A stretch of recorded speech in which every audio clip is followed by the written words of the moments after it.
क्या लग रहा है इस बार के इलेक्शन में? ये बताइए कि मैं कई सारे लोगों से बात कर रहा था, युवाओं से, तो उन्होंने कहा कि रोज़गार बड़ा मुद्दा है, रोज़गार देश में बड़ा मुद्दा है। आप किसी भी प्रदेश में जाइए, सरकार से बात करिए, वो कहते हैं रोज़गार नहीं मिल पा रहा है। आपको लगता है शायद ये रोज़गार का मुद्दा राजस्थान के चुनाव में भी इस बार लोगों के सामने है? मैं पहले तो आपको धन्यवाद देना चाहूँगा और आपके सभी दर्शकों का धन्यवाद देना चाहूँगा कि आप हम युवाओं की, महिलाओं की और जो आम परिवार हैं, जो वोटर हैं, जो कि नेता केवल और केवल वोट के ही समय हमें सुनने आता है, आप उससे कहीं परे होकर एक मीडिया संवाद ही ये ऐसा एक माध्यम है जो हमारी बातों को, एक आम वोटर की आवाज़ को ऊपर तक उठाता है। मैं आपको बता दूं कि अब तक के इन 5 सालों में इस सरकार ने कोई भी ऐसा युवाओं के लिए कोई भी पहल ऐसी नहीं की कि युवा अपना सुरक्षित भविष्य कर सकें।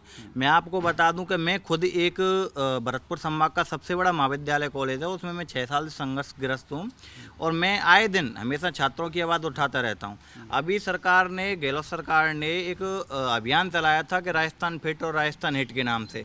आप देखना इस भरतपुर में एक एक ग्राउंड, जो हमारा एक कॉलेज ग्राउंड है, जो महाविद्यालय भरतपुर संभाग का वो है, वो एक कॉलेज ग्राउंड है। उस कॉलेज ग्राउंड में भी जब ये ऑर्डर चला था, जब इन्होंने अभियान चला था, उस अभियान के तहत भी इनका इतना कीचड़ हुआ था कि हमारे जो युवा थे, हमारे जो खेल के जो भाई थे, उन्होंने कीचड़ में अपने हाथ पैर तुड़वा कर उन्होंने हॉस्पिटल अच्छा, में वो। मुझे बताइए ज़रा कि मैं समझ रहा हूँ आपकी परेशानी। इस बार अभी तक वसुंधरा राजे को टिकट नहीं मिला। आपको लगता है कि मुख्यमंत्री का चेहरा स्पष्ट नहीं है बीजेपी की तरफ से, तो चीज़ें बिगड़ सकती हैं और हालात अलग जाएंगे दिशा में? देखिए, मैं आपको बता दूं, आप अगर ये सवाल पूछ रहे हैं तो हम यहाँ के लोकलिटी हैं और इस लोकलिटी में हम जानते हैं कि अगर डी कुमेर, अगर भाजपा अगर टिकटों का बंटवारा ठीक से करती है, हमारे जैसे डी कुमेर विधानसभा है, वहाँ से हमारे डॉक्टर शैलेश सिंह जी हैं, उनको टिकट मिलता है। और हमारे वो हमारे क्या बोलते हैं, नदबई विधानसभा से अगर राजवीर जी, मतलब सही सही आदमी को टिकट हाँ, मिले आपको सही लगता है? आदमी को अगर तो लेकिन टिकट मिलती है। मुख्यमंत्री के नाम पर भी आपको लगता है ना, कई बार जो है वो चर्चा होती है, उसके आधार पर सब चीज़ें व्यवस्थित होती हैं, तो मुख्यमंत्री का नाम तय ना हो पाना भी बहुत मुश्किल वाला है। नहीं, मुख्यमंत्री का नाम तय होना ना होना ये तो एक शीर्ष नेतृत्व तय करता है। आपको पता है कि पहले इस कांग्रेस सरकार ने सचिन पायलट के नाम पर, मुख्यमंत्री के नाम पर इन्होंने झूठे वादे करके सरकार को रिपीट किया।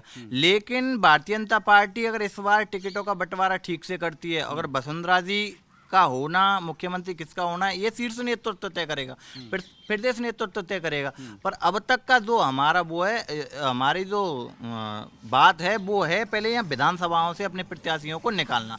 विधानसभा के अगर प्रत्याशी निकलते हैं तो हमारा शीर्ष नेतृत्व और राष्ट्रीय नेतृत्व तय करेगा कि किसको वसुंधरा को बनाना है या फिर राजेंद्र राठौर जी को बनाना है, किसी और को अच्छा, बनाना है। ये बात जो मैं आपसे पूछ रहा हूँ कि अभी तक टिकट नहीं मिला है वसुंधरा राजे को, आपको लगता है कि शायद एक नाराज़गी हो सकती है? जो फूट की बात आती है, दो धड़े बटे हुए हैं, ये स्थिति और ज़्यादा बीजेपी के लिए मुश्किल खड़ी कर सकती है। कांग्रेस में एक तरफ वैसे ही घमासान चलता रहता है, बीजेपी भी उसी हालात में पहुंच गई है, तो आम लोग तो तय ही नहीं कर पाएंगे कि आखिर किसको चुने किसको ना चुने।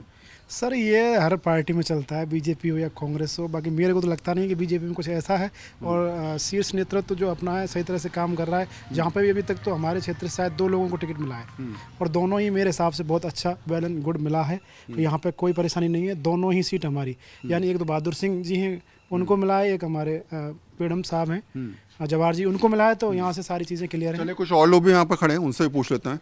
मेरा सवाल सिर्फ आपसे इतना है, पॉलिटिकल पार्टी का हम नाम नहीं लेंगे अब, कोई नहीं, हमें ना बीजेपी ना कांग्रेस की बात करूंगा, मैं सिर्फ आपकी बात करूंगा। आपके हिसाब से ऐसे कौन सी वजह है जिसकी वजह से आप वोट डालेंगे और सोचेंगे कि ये काम हुआ नहीं है या ये काम हो गया? 2 काम बताइए। मेरे कहने से यह है कि ना तो बीजेपी सही ना कांग्रेस सही, दोनों पार्टी ये मिले हुए हैं। गहलोत राजे का गठबंधन है, जग जाहिर है। राजस्थान में तीसरा विकल्प उभर रहा है, वो आरएलपी उभर रही है। और मैं ये दावे के साथ कह सकता हूँ, आरएलपी का मैं एक छोटा सा कार्य करता हूँ, कि आरएलपी के बिना इस बार सरकार नहीं बनेगी। मैं कुछ लोगों से मिलकर आया, उन्होंने कहा कि शायद ऐसी स्थिति बन सकती है कि मिलीजुली सरकार भी बनती नजर आ रही है। मैं आपको बता दूं कि ऐसा कुछ भी नहीं है। एक आरएलपी पार्टी पश्चिमी राजस्थान की तरफ ही उसका दबदबा है। आरएलपी पार्टी का भी कोई ऐसा बदूद नहीं है। और यहाँ पर जो बदूद है, एक भारतीय जनता पार्टी का बदूद नहीं है। एक हिंदुत्व की अगर लड़ाई लड़नी है, सनातन के लिए लड़ाई लड़नी है, 36 कौम की जो लड़ाई लड़ता है, 36 कौम की लड़ाई लड़ रहा है, ईआरपीसी का मुद्दा उठा रहा है, भरतपुर धौलपुर के जाटों का आरक्षण नहीं है, कौन उठा रहा है? हनुमान बेनीवाल उठा रहा है। पार्लियामेंट में हनुमान बेनीवाल उठा रहा है। विपक्ष की भूमिका यहाँ आरएलपी के 3 विधायक उठा रहे हैं। सचिन पायलट ने मांग उठाई, क्या उसके भ्रष्टाचार की क्या मांग उसकी पूरी हो गई क्या? नहीं हुई ना। दोनों ये मिले हुए हैं, दोनों पार्टी, एक बार तू खा ले, एक बार तू खा ले। इस बार जनता मन बना चुकी है। पूर्वी राजस्थान में हम कमजोर हैं, ये बिल्कुल ठीक है। पश्चिमी राजस्थान में और वहाँ आप 3 दिसंबर को जब रिजल्ट आएंगे तो बड़े चौंकाने वाले होंगे। आरएलपी के बिना सरकार नहीं बनेगी, ये आपने तय सोच रखा है? बिल्कुल तय, और पूरी 36 कौम साथ में। देखो ऐसा है कि हमें तो बड़ी खुशी होती है भाई, जिस तरह का जो आदमी आज, चलो मैं हूँ, मैं ना बीजेपी का, ना कांग्रेस का, ना आरएलपी का, लेकिन इतना जानता हूँ मैं कि हम उस सरकार में जो हमें सपोर्ट करे, ये नए बच्चे हैं, अब इसका इतना विवाद था इस कॉलेज से और यहाँ से बहुत इसने मेहनत की राहुल उबार ने, तो हमें शांति चाहिए। अब वो हमें आरएलपी दे दे, बीजेपी दे दे, कांग्रेस नहीं दे पाई तो उसको अभी उखाड़ फेंकने का मन बना लिया है। तो हम तो इसमें भी तैयार हैं कि अगर मिलीजुली सरकार बनती है तो आरएलपी बीजेपी के साथ मिलकर बनाए और हमें सुरक्षा, पूरे नागरिकों को सुरक्षा दी जो है जाए। वो गठबंधन जनता तय कर रही है, वो तो सीट आएंगी तब पता चलेगा। उसके बाद देखा जाए कौन किसके साथ जाता है। अभी आरएलपी अपनी पूरी तैयारी से है, दमखम से, और 200 सीट पे चुनाव लड़ेगी। इस बार आप तो नहीं लड़ रहे चुनाव? नहीं, मैं नहीं लड़ रहा, मैं तो एक कार्यकर्ता हूँ छोटा सा। मैं आपको बताऊं, अभी इन्होंने कहा है कि आरएलपी मजबूत है, और इस मीडिया के माध्यम से मैं तो खुद कहना चाहता हूं कहीं ऐसा ना हो कि हनुमान बेनीवाल जी ही अब की बार चुनाव हार जाएं, क्योंकि उनके पास, उनके सामने एक ऐसा शख्सियत लड़ने वाली है, उनके सामने एक ऐसी महिला शक्ति लड़ने वाली है कि आने वाले चुनाव में ज्योति मिर्धा को राजनीति में लाने वाला हनुमान बेनीवाल है, जग जाहिर है। ये अभी उम्र में भी छोटे हैं मेरे से, और ठीक है, छात्र नेता हैं। मैंने राजस्थान विश्वविद्यालय की छात्र राजनीति करी है, पूरे राजस्थान में घूमा हूँ, आरएलपी का प्रदेश कार्यकारिणी सदस्य हूँ।